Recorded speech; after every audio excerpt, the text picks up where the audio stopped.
Some of your clothes might come from one of these factories in China. Guys, today let's take a deeper look at the clothing manufacturing industry in China and get to know a bit more about companies like Shein, Temu, and other fast fashion brands. I'm going inside of an area full of clothing factories in Guangzhou.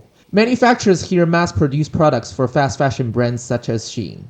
This place is called Lujiang. It's about 1 square kilometer, or around 247 acres in area. There are tons of mini factories and family workshops here. Lots of people think workers making your clothes in China are forced to work endless hours or even enslaved to a certain extent. Let's go check out their working environment now. Right now it's 11 a.m.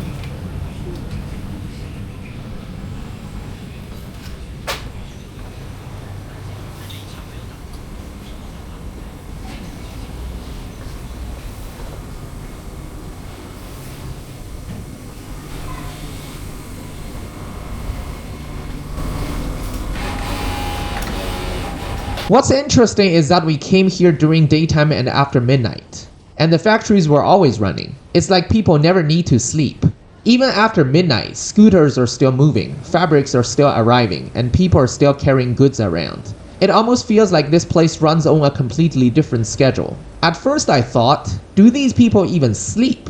But most factory workers here are actually working shifts. Experienced workers here can earn relatively high hourly wages and get paid by piece. Lots of them choose to work long hours to make extra money. In places like this, working hours are not always heavily regulated. If you need extra cash, you can work additional hours. To many people here, it doesn't feel very different from taking a second job to increase your income. Young people nowadays don't really want to work these kind of jobs. Many think the work is too tough. They prefer office jobs, even though sometimes they can actually make less money that way. There are endless orders coming in every day, and it's not only overseas demand. China's domestic market is also extremely large. Factories don't really care where the orders come from. Their profit is mostly fixed. They simply get paid for manufacturing. What's crazy is that some of these workshops look tiny from the outside, but products made inside can eventually end up in America, Europe, and all over the world. By changing materials, for example from cotton to polyester, sellers can sometimes triple their margins. But that doesn't necessarily change how much factories themselves make. If you want quality clothes, you still need to pay more. Made in China doesn't automatically guarantee a low price. Before developed countries outsourced manufacturing to developing countries, many of these jobs used to be done domestically by your parents or grandparents. By boycotting clothes from certain companies, we don't automatically fix everything. Once a system starts functioning, everyone naturally begins trying to maximize profit and efficiency. That's simply how business works. And it doesn't really matter whether products are made in China, Vietnam, Cambodia, or somewhere else. As long as customers want cheaper products and companies want lower costs, similar systems tend to appear.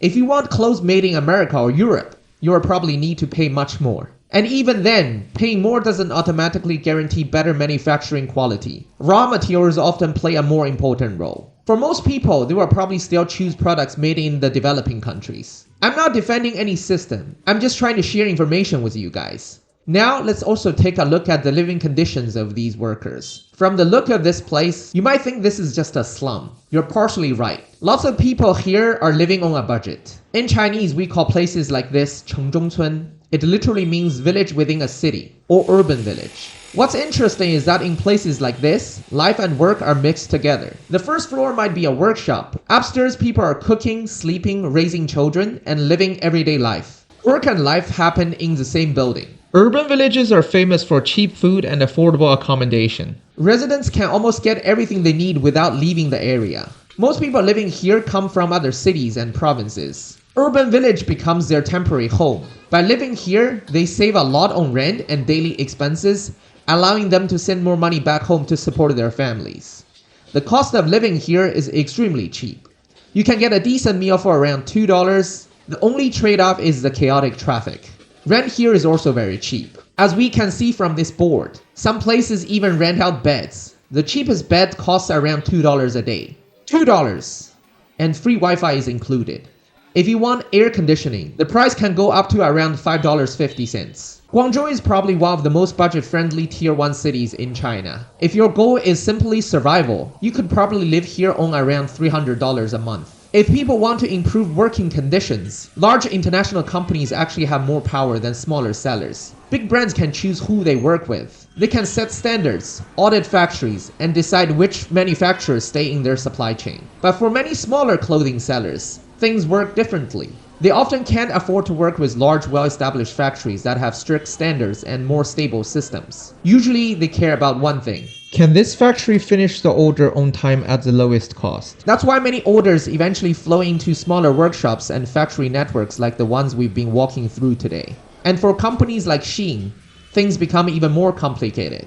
Because once production spreads across thousands of factories, workshops, suppliers, and sellers, controlling every part of the system becomes much harder, especially when customers expect fast delivery and low prices at the same time. I'm not saying nobody has responsibility. I'm saying reality is much more complicated than people think. Millions of people walk past neighborhoods like this without even noticing them, but they interact with them every day without realizing it. The next time you buy a cheap shirt, there is a chance it passed through places exactly like this. Over there you have the tallest building in southern China, Canton Tower. And not far away from it, this is entrance to the hood that I just showed you.